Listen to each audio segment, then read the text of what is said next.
আমার বস, আমার গুরু, আমাকে বকবে, চালাবে, যা ইচ্ছা করবে। তুই কে রে? এ রে আমার গা সবসময় হাত তোলা, মাগড়ায় চা খেতে এসছে সালা হনুমান মুখ। দাঁড়া, তোমার চায়ে একটু ছাঁচ মিশিয়ে দি।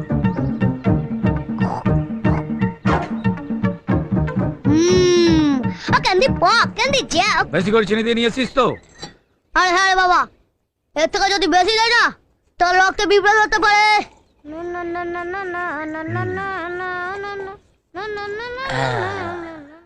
সালা থুতু মেশানো চা খেয়েও শোধরালো না, এখন আমার বিস্কুট চাই।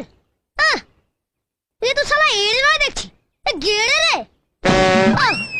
চা হলো, বিস্কুট হলো, এখন আবার চাই জোড়া সিগারেট। সালা এমনিতে হয় না ন্যাকড়া জড়ানো।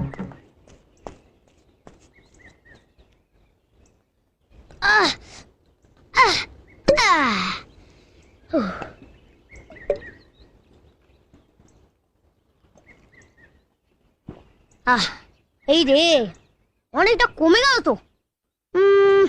না, এদের ডিস্টিল ওয়াটার পাঞ্চ করে দি।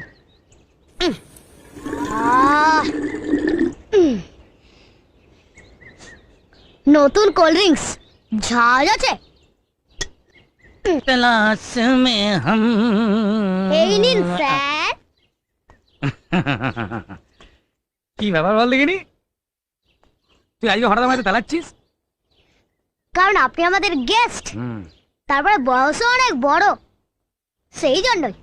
খেয়ে নিন, আপনি খেয়ে নিন। এবার পিস বোতলটা তো ভর্তি কেন রে? আসলে এই দোকানদার না আমাকে প্রচন্ড ভালোবাসে, তাই আমি যতবারই যাই না আমাকে একটু ওই ভর্তি করেই দেয়। নিন, আপনি খেয়ে নিন, খেয়ে নিন স্যার। তাই তো এই কোল্ড ড্রিঙ্কসের দোকানদার তোকে খুব ভালোবাসে না? হ্যাঁ, প্রচন্ড। আমিও বাসি। প্রচন্ড স্যার। না, প্রচন্ড। তা এতটা কোল্ড ড্রিঙ্কস আমি একা খাবো না, আমরা দুজন মিলে ভাগ করে খাবো। এই চল তুই খা। এই না না স্যার, না স্যার, এসব আমি খাবো না। কেন, কিছু খাও না। এসব খেলে আমার অম্বল হয় স্যার, আমি খাবো না। যা তা কি করে হয়, এসব এত খেলে ভালো অসুবিধা আছে, একটু অসুবিধা। না না স্যার, না না।